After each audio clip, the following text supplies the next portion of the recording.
Mike Landau, this is Brian Bigford and Maria Albiansina, and our senior design project was building a mist vapor deposition device.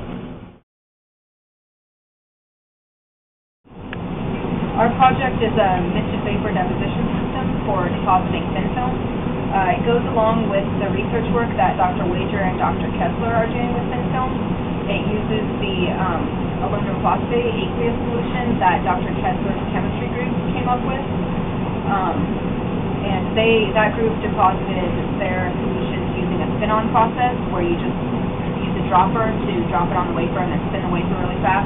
The solution all goes out to the edges. We're basically using the same procedure that they did, the same solution, same aluminum phosphate, but we're trying to deposit it using mist vapor. So if such a method can be perfected, then it will be a lot less wasteful than the spin-on process, and it may be able to deposit thinner layers of thin film, giving the user more precise. So this particular system is different from other mist vapor deposition systems because it's no flow, so there's no air flowing across the wafer. It's just the wafer is just introduced into a chamber that's sort of full of mist, and the mist comes up and lands on the wafer. And the chamber, for the most part, is sealed to the outside. So most other mist vapor deposition systems that we've looked at have not been this way. They've had air flowing across the wafer. And other systems also sometimes introduce a voltage difference into perhaps a side of the wafer and then into the vapor, so that the vapor is actually attracted to the wafer. And we also don't use this as part of our system, so that's kind of how it differs. Alright, so this is our machine. It was designed by our group with the help of Chris Tasker. The parts were machined by Manfred Dietrich in the OSU machine shop.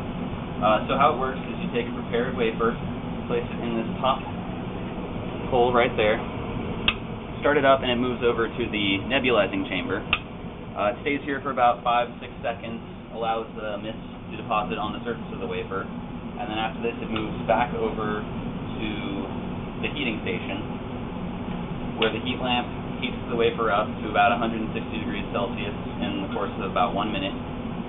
This bakes off all the water in the solution, leaving behind just the solute on the surface of the wafer.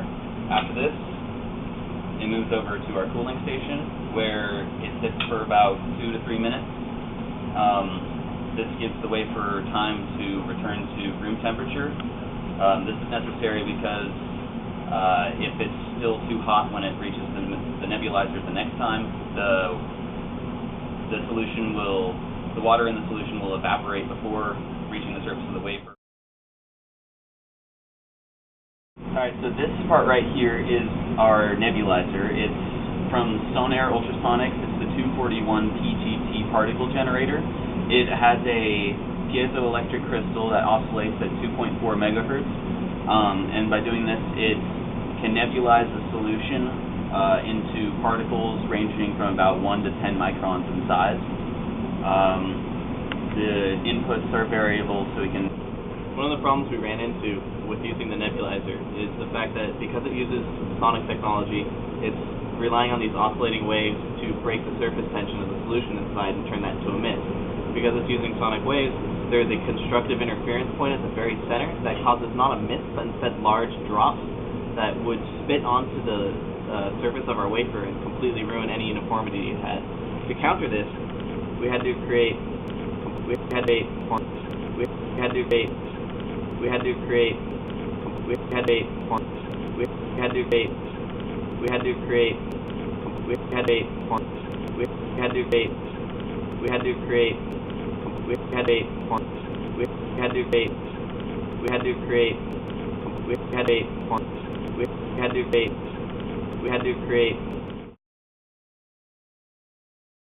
This is our heating lamp. It's a normal quartz lamp. This part right here is a shield that was constructed with the help of Chris Tasker. At the bottom of the shield, there's a hole, same diameter as this hole right here. These wires are thermally resistive wires so that they don't catch on fire. We also have some heat tubing right here to prevent any kind of heat-related issues. The power cord comes down to a variac over here, where we can dial the power up and down, therefore changing the amount of temperature. So when we were deciding how to run our heat lamp, we tried to compare the results of the heat with what Dr. Kessler's team has been doing. They were doing spin-on and were putting the wafer on a hot plate for a minute after their deposition. So in order to get similar results, we wanted to try and match the heating profile of our heating lamp to that of a hot plate. So using a thermocouple, we tested the temperature of a hot plate for 1 minute, and then tested the temperature of a wafer exposed to the heat lamp at different distances and power levels, and found that the best solution was when the heat lamp is about 3/4 of an inch away. In designing this device, we settled upon using a rotational shutter rather than a translational shutter.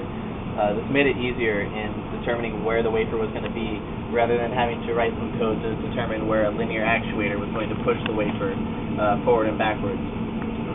The actual shutters themselves are made of aluminum and Teflon. The aluminum provides rigidity to the softer Teflon, where the Teflon is non-reactive, and it also has a low coefficient of friction, allowing it to slide better and not stress the motor as much. The top plate is held on to the bottom plate with only gravity, but it creates a small, fairly tight seal that prevents excess air from getting into the wafer, and it also prevents mist from escaping from the nebulizer when the wafer isn't sitting over the top of it. Future iterations of this device will probably not use Teflon, for the reason that as we ran this device more and more, we realized that the Teflon plates, as they rubbed against each other, were starting to flake a little bit. We're not sure if this was caused by the slightly textured surface of the Teflon, or if it was caused by the simple nature. So the movement of these discs or the top disc is controlled by a DC gear motor, and the motor is powered by a variable bench power supply.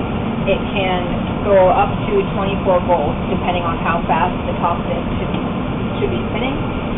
These switches up here, they stop the motor when they're activated.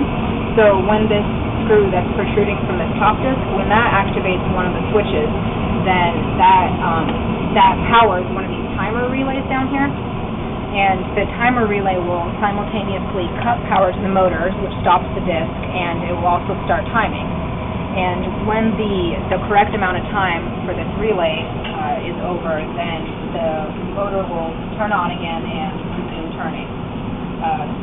turning the disc. And the knobs on top here are what allow the user to control what. Overall, our project was a success. We were able to get some pretty good films out of our device. Early wafer tests did not give us the film, but we attributed this to the lack of proper preparation of the wafer. After we modified the way that we prepared the wafer, we got a more hydrophilic surface, which yielded better results with good.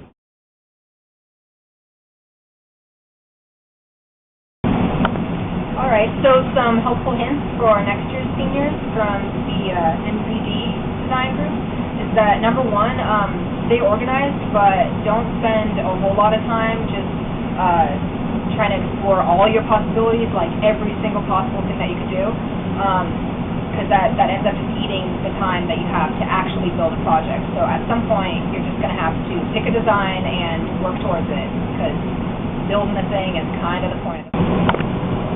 Know that a research project is not off limits, but if you do choose to do a research project, that you're going to have to do some extra work to make sure it fits into the class. Also, don't be discouraged. Also, don't be discouraged. Also, don't be discouraged. Also,